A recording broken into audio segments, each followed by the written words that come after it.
Well, hello my beautiful book besties, welcome back to my channel. My name is Liv if you're new here, and in this video we're going to be chatting about all new releases coming out this spring.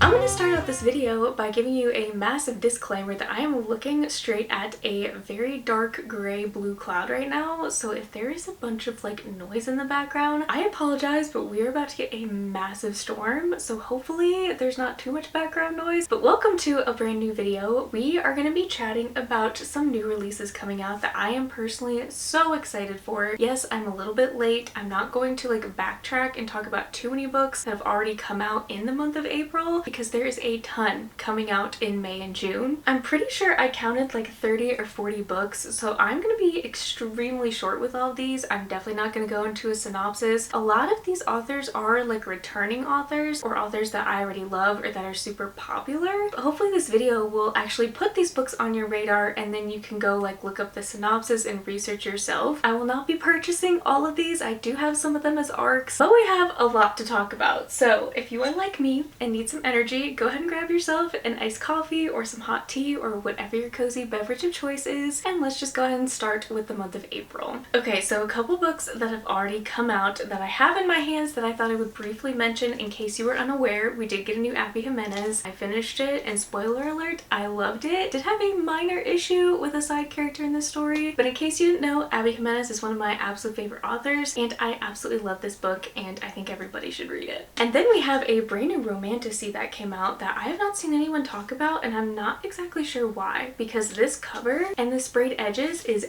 absolutely stunning. I believe this is set in ancient Rome, or it's Rome inspired, but there's also dragons, and I've heard that this one has some dark themes in it, but this book just looks amazing. It was honestly a cover buy for me, and I'm really hoping the inside is just as amazing as this cover. And then another book by Emilia Hart called The Sirens just came out. I really don't know much about this one at all, but I am keeping it for summer because it's mermaids and I feel like that's gonna be perfect. They tried to drown our voices, but the sisterhood of the sea cannot be silenced. That sounds very intriguing to me. I love this cover, and thank you so much to the publisher for sending this to me. I didn't love Wayward, but I'm willing to give the author a second chance. A couple other books that I thought I would briefly mention here, which by the way, if I'm looking over this way, I'm just looking at my laptop because I have all the tabs pulled up of all the different books. But a couple books that did come out recently is Vera Wong's Guide to Dating a Dead Man. I absolutely loved the first one. I thought it was so creative, and I loved following this quirky little old lady, Vera. I absolutely loved the cozy mystery aspect to that one, so I will probably be reading the second one. We also have The Last Session by Bartz. I really don't know what this one is about at all. The writing retreat was a 2.5 star for me, but I did love the chaos of it, and I think she has potential as an author. That was her debut, and I thought it was pretty well done. We also have Gifted and Talented by Olivie Blake. I did try reading the Atlas 6 and I soft DNF'd it. I actually really did like her writing, and I'm willing to try this one out. I absolutely love the cover of this one, and I know it has to do with some sibling dynamics, and of course it's a fantasy, so I am willing to give this one a shot. Then I also would really love to get my hands on The Gods Time Forgot by Kelsie, Sheridan, Gonzalez. For some reason I thought this was predicted to be a romantasy book box or a fairy loot or something, but I have not seen that yet. But this could be my next favorite historical fantasy. It says Irish mythology collides with Gilded Age New York in this sweeping debut enemies to lovers historical romantasy, perfect for fans of Outlander and A Fate Inked in Blood. The second one is actually on my anticipated releases list for this video,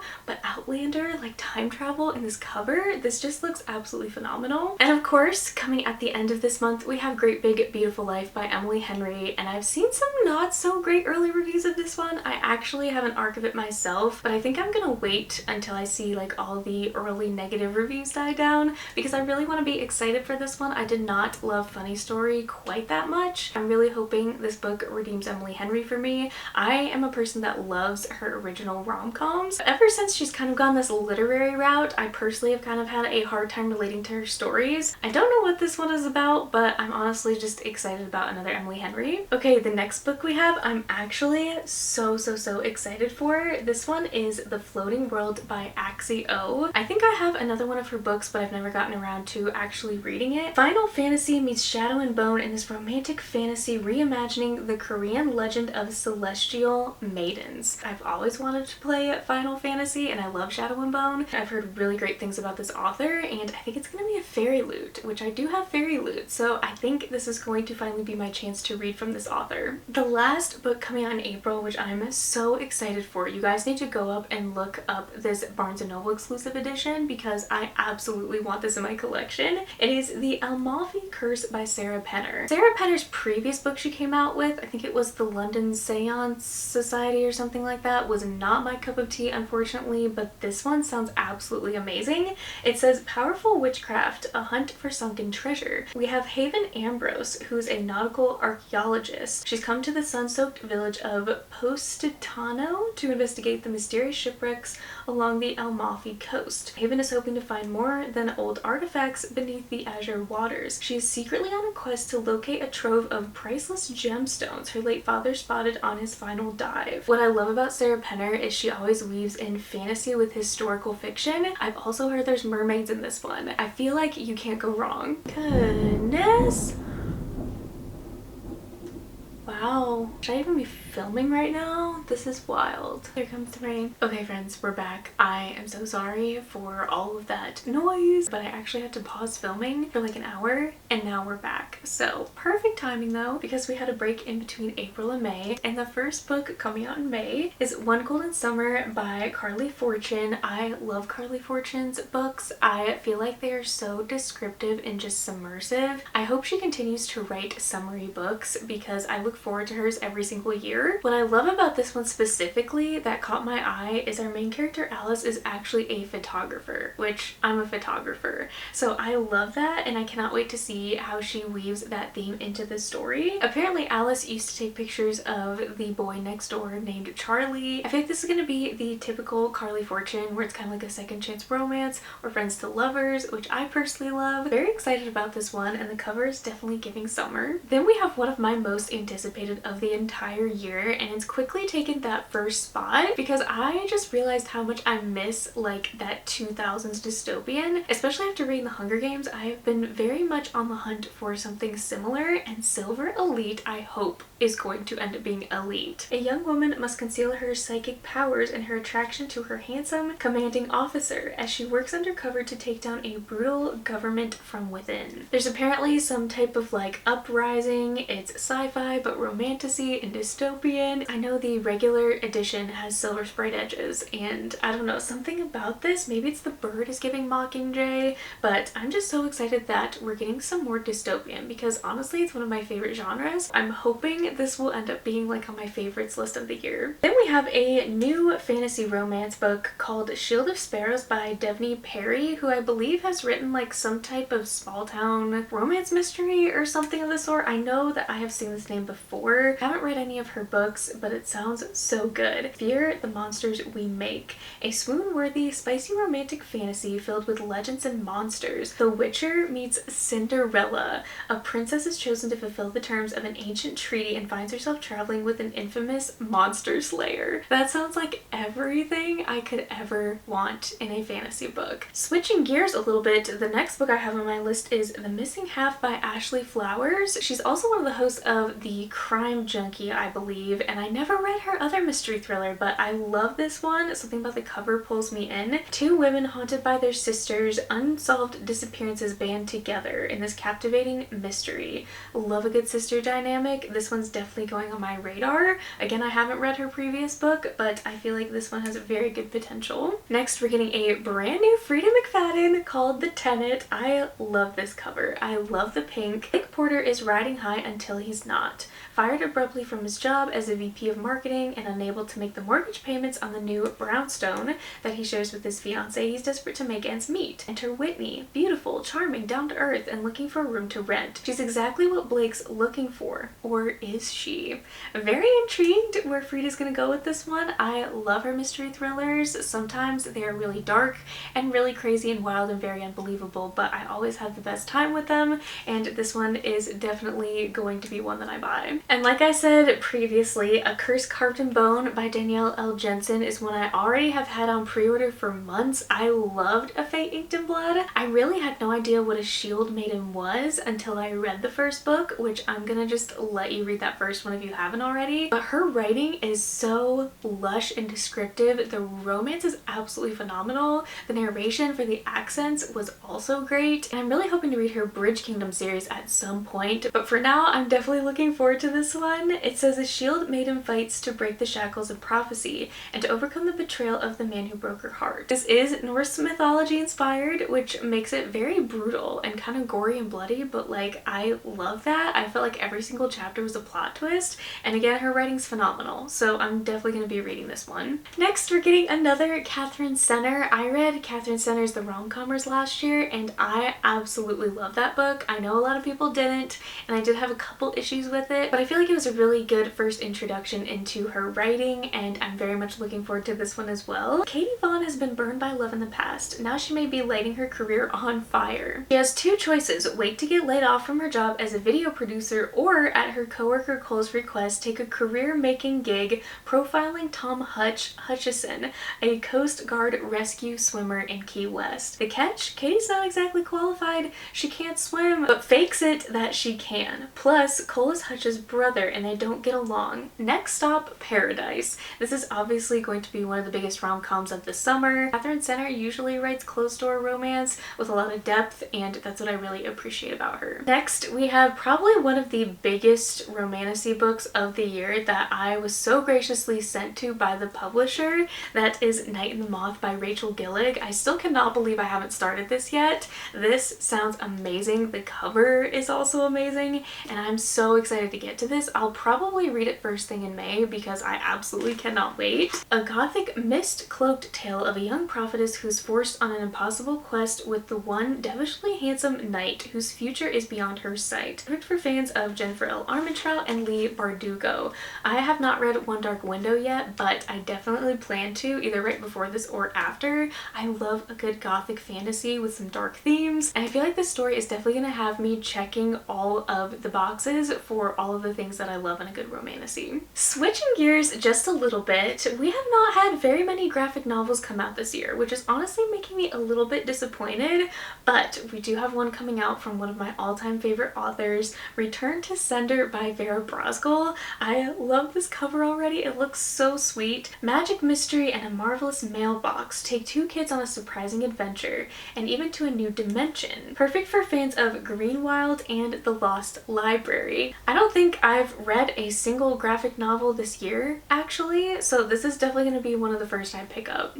Another author who's coming out with a book that I have read before and loved, but I've also read before and didn't really love, so I'm excited to see what I think of this one. This is the first June release that I have, called The Beautiful Maddening by Shay Earnshaw. She has been writing like these historical stories, which I think is very interesting. This one is about a 17-year-old Lark Good wants only one thing: to escape her small town of Cutwater and the history of her family name. It's a history that began during the Dutch tulip mania of 1636, when Lark's ancestors stole the last remaining tulip bulbs and fled to America. But when the tulips bloomed on American soil, madness sprouted from their snowy white petals. The madness was love. This definitely sounds like it's going to be a more romantic type of story. I love this cover, and I'm really excited to give her another chance, so thanks again to the publisher for sending this my way. Another thriller author that I have not read from in quite some time is Julie Clark. She's coming out with The Ghostwriter, and this one sounds really brutal, kind of dark. Ghostwriter Olivia Dumont has spent her entire professional life hiding the fact that she is the only child of legendary horror author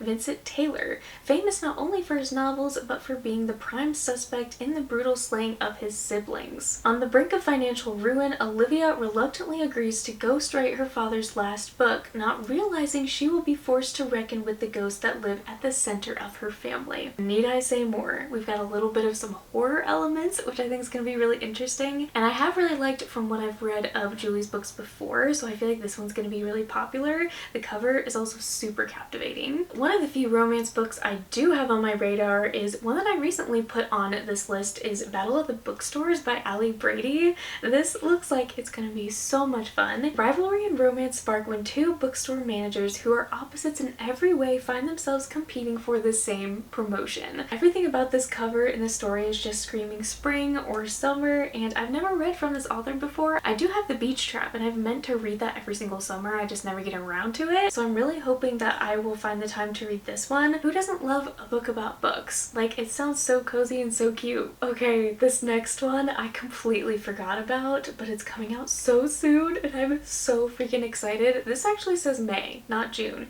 so that's even better. It is We Live Here Now by Sarah Pinborough. You guys, we haven't gotten a good Sarah Pinborough since Insomnia, and I feel like that book came out in 2020. I haven't even watched the show yet. This book is gothic, it's horror, and I think it's a haunted house, which are all things that I love. And Sarah Pinborough, in case you didn't know, she writes psychological thrillers, which are my absolute favorite. And even though it's taken her a while to come out with a book, I hope that means good things, that she's really taken time to just craft this story. After an accident that nearly kills her, Emily and her husband Freddie move from London to a beautiful Dartmoor country house called Larkin Lodge. The house is gorgeous, striking, and to Emily, something about it feels deeply wrong. Fires extinguish and books fall from the shelves, all of it stemming from the terrible presence she feels in the third floor room. Apparently these things only happen when Emily is alone in the house. So is it the house? Is it Emily? Is it her mind? We don't know, but I'm so excited to find out. I already have this book on pre-order, or I might even go get it the day it comes out, because I am just so excited for this one. And then of course we have Taylor Jenkins Reid Atmosphere. I love anything TJR writes. I still need to catch up on a lot of her backlist, but I don't read a lot of literary or contemporary books, but when I do, it's always Taylor Jenkins Reid. And this one is about an epic new novel set against the backdrop of the 1980s space shuttle program, about the extraordinary lengths we go to live and love beyond our limits. Most of her stories are absolutely heartbreaking. Again, we're reverting back to a historical type of story, which I feel like a lot of people are doing, whether it's thrillers or fantasy, and I'm totally okay with that. So I think this is going to be super fun, especially because I read Project Hail Mary earlier this year, and that really just encouraged me to want to read more sci-fi. So I think this is going to have those elements in it, and it's making me extra excited. And another big author I have not read from in such a long time that I'm really excited to dive back into is Frederick Bachman. I love the new title of his book. It's just called My Friends,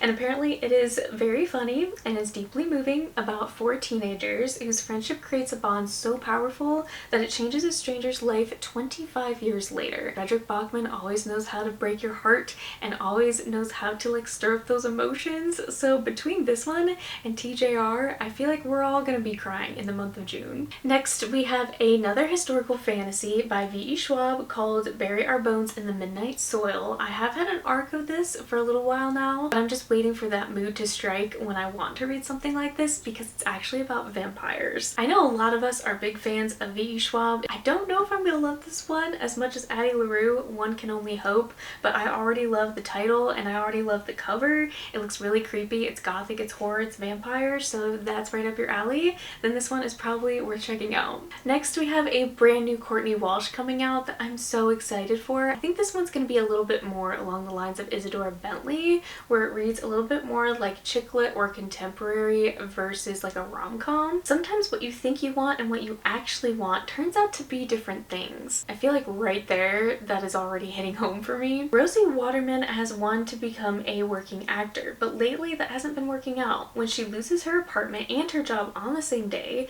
she does what she always does, puts herself out there ready to find the next big thing. But a trip home makes her realize that while she's been struggling to make this dream come true, all her friends have become real adults with careers and weddings and babies on the way. Rosie's been at this for years and she has nothing to show for it. But how does she simply let go of her dream? I'm really interested to see how Rosie's going to change and develop throughout this story, and I'm always excited to read another Courtney Walsh. If you guys have not read one of hers, her Christmas books are absolutely amazing. I look forward to her holiday reads every single year, so if you want to start somewhere, I suggest one of her Christmas books. This next book I'm also really excited to talk about because A Dance of Lies by Brittany Arena. I have been following Brittany since the beginning of my bookstagram career, I think for the past like 7 years now, and I had no clue that she was actually going to publish a book until a couple months ago, and I just feel like this is going to be absolutely amazing.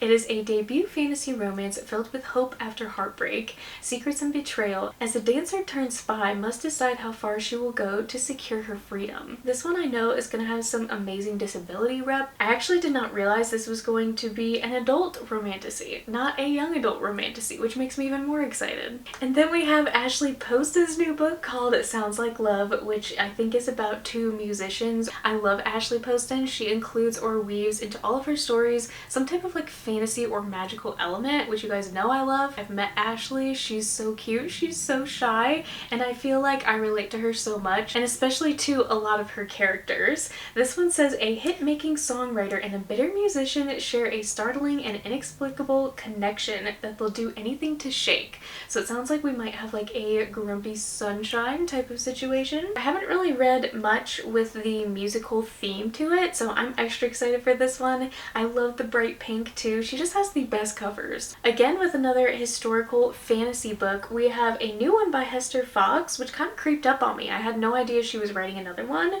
It's called A Magic Deep in Drowning. I actually haven't read anything by this author, but I feel like I'm going to absolutely love her, and this one I think has mermaids, and it looks very summery, so I'm extra excited. Holland 1650. One fine spring day in Friesland, 20-year-old Clara von Weeren is faced with an ill whale, beached and rotting in the noonday sun, but Clara doesn't believe in magic and superstition, and this portent is quickly dismissed when a proposal from a wealthy merchant arrives, promising Clara the freedom she seeks from her mother's overbearing rule. When her attempts at overseeing the household at the family's estate lead to her chance encounter with a young man with russet hair and sparkling eyes the color of the sea, she finds herself strangely drawn to him. I feel like this is going to be a very romantic read. I don't really know what more of the plot we're gonna get. I mean, it's set in spring by the sea, so it sounds like the perfect setup for a spring read. Another thriller I'm very much looking forward to is Lisa Jewell's new book, Don't Let Him In. 3 women are connected by one man. I don't know how. I don't know anything about them. I'm going into this one completely blind. I feel like I don't usually lean or gravitate towards domestic thrillers unless it's Lisa Jewell. I really enjoyed None of This Is True, so I'm very excited to see what this one has in store for us. This next book is definitely giving off like cozy Vera Wong vibes or Finley Donovan. It's called The Ex-Girlfriend Murder Club by Gloria Chow. It's a laugh-out-loud murder mystery. 3 women dating the same man band together to get revenge, but when they discover his body, they'll need to solve his murder before they go down for it. Does that not sound like just a hilarious, funny time? I feel like this book is going to be super enjoyable. It's getting great early reviews, but this one obviously is going to be full of humor and shenanigans, and I am totally down for that. Sign me up. And last but not least, for the month of June, this comes out I believe June 3rd. It is actually a graphic novel by Marissa Meyer. I never thought we would see Marissa come out with a graphic novel, but I'm super excited. This is actually a young adult graphic novel about a girl's summer job at a theme park. That sounds so cute. I know this one's a little bit heavier on the romance, and it's talking about a nacho food stand already. I feel like I'm just absolutely gonna love this. I don't have the best track record with Marissa Meyer, but because she is so popular, I'm hoping that means this one will be very well written. I already love the representation I'm seeing, and I feel like this one is hopefully going to get a lot of hype. Alright friends, there's my rapid fire releases, maybe that's what we should start calling these videos, of all of the books that I'm super excited are coming out or have already come out. March and June are a lot more packed than I thought. I definitely already have some of these on NetGalley or physical ARCs, which is good. It's saving me a lot of money. But hopefully some of these books were new to you. Maybe you haven't heard of some of them before. Maybe you will be able to add them to your summer reading list or spring reading list. I feel like we have a lot of good books to look forward to in the fall months, and then there were some really good ones at the beginning of the year, but there also is some really good ones coming out right in the middle this summer. So hopefully you got some new recommendations, but thank you so much for watching. I love you guys so much, and I will see you in my next video.